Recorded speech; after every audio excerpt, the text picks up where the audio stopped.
frames as Hasib Hussein, so have to be inserted later using computer software. Hence the obviously and very badly doctored official single frame time-stamped photo that we have been shown from the CCTV outside Luton Station. They can't show them moving because it has been faked. That's why they show only one single frame still photo. Why did the authorities have to fake this photo? They would have had to fake it because 3 of the actors missed the tube trains that they were supposed to catch and which blew up without them being on board. And so there was no video footage from variant systems of them boarding the 3 tube trains for the authorities to be able to use as false evidence to try to prove to the public that the Muslims were guilty. So they had to doctor and show us the fake photo instead. Remember what Michael Portillo said on the May 2004 BBC Panorama programme.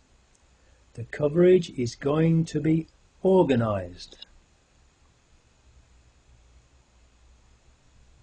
So far, they are apparently running according to the training exercise plan and on schedule.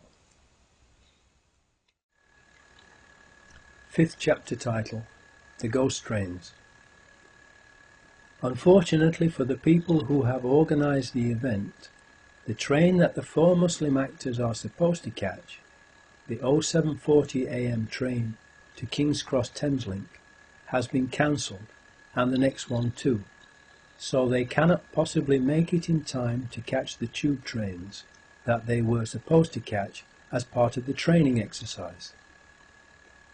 The best laid plans of mice and men often go awry, as the hand of God interferes. In spite of official confirmation that the 0740 AM train was cancelled and the next one too, the Home Office report still contains the lie that the non-existent 0740 AM train was the one that the 4 Muslims caught. The authorities have to keep lying about it in order to continue to try to make the public believe that 3 of the 4 Muslim men who boarded a train from Luton to King's Cross arrived in time to catch the 3 tube trains that blew up. In doing so, the authorities make it perfectly clear that the truth of what happened that day is of no importance to them. It is obvious from their actions that the only thing that is important to the authorities is to make us believe what they had already planned to make us believe, even when the facts prove it to be a lie. The first available train the Muslim actors can catch gets them to King's Cross after the tube trains have already left without them. Hasib Hussein splits off from the other 3 at King's Cross Thameslink station, because he still has time to catch the number 30 bus as his part in the mock terror exercise. When the tube trains they were supposed to catch are blown up, the other 3 smell a rat and realise they have been duped and are Muslim patsies who will be blamed for the attacks, and everyone knows what happened to Lee Harvey Oswald. The Muslims are not from London. Their homes are many miles away, and so they are like fish out of water, and have no idea what to do or where to go and hide. They realise that they can't go home, and do not know anyone in London whom they can trust. The phones are all not working, first of all because they were jammed and then shut down by the authorities.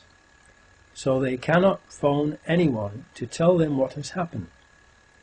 What can they do to prevent themselves from being wrongly blamed for the explosions?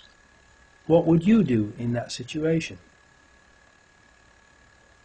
On one of the early TV news broadcasts that day, a newsreader announced that a report has come in that 3 of the terrorists involved in the bombings had been shot and killed by the anti-terrorist branch of the police at Canary Wharf in the Docklands area of London's East End.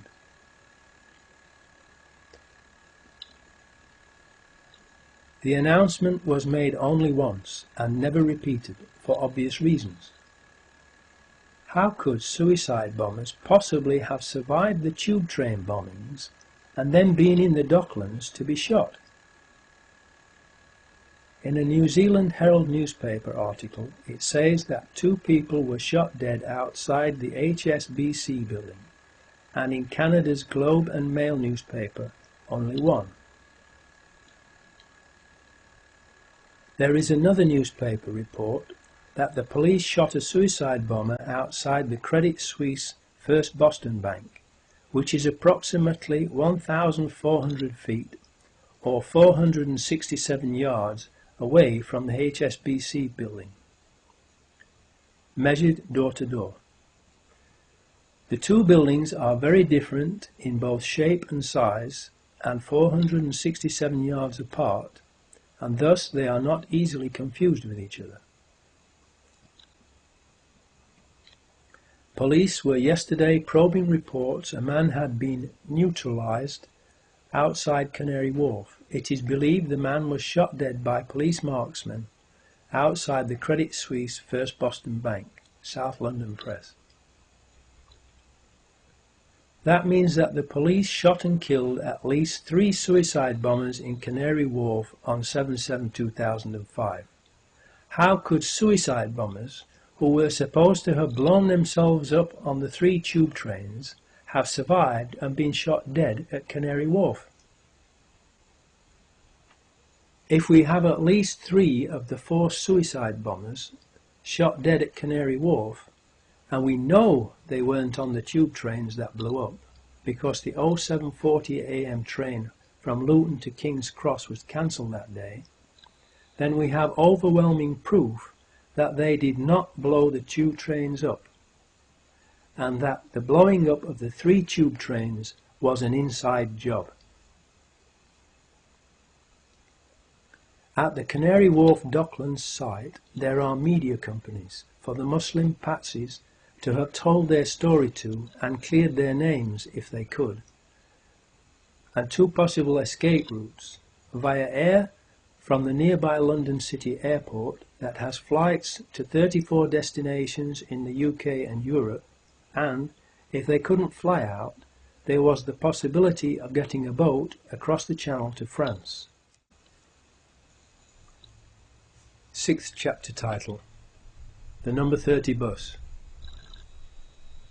The 4th Muslim backpacker, Hasib Hussain, who has been blamed for the number 30 bus bombing, is reported to have been seen wandering around London, going into McDonald's and eating a beef burger. He is reported to have tried unsuccessfully to contact the other 3 by phone on Euston Road outside King's Cross at 08:55 AM, but the phones were not working because they were first of all jammed and then shut down by the authorities. What happened to him? He was the youngest of the 4, only 18 years old, and described by those who knew him as a gentle giant. Therefore he was possibly the least worldly wise, and he was also on his own in a strange city and a long way from home.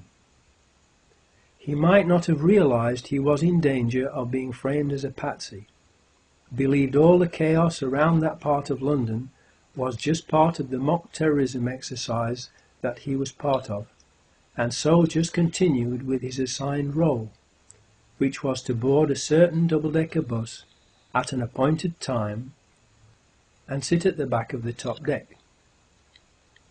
A double-decker upon which a large advertisement for a play had been placed on one side, reading, "Outright Terror, Bold and Brilliant."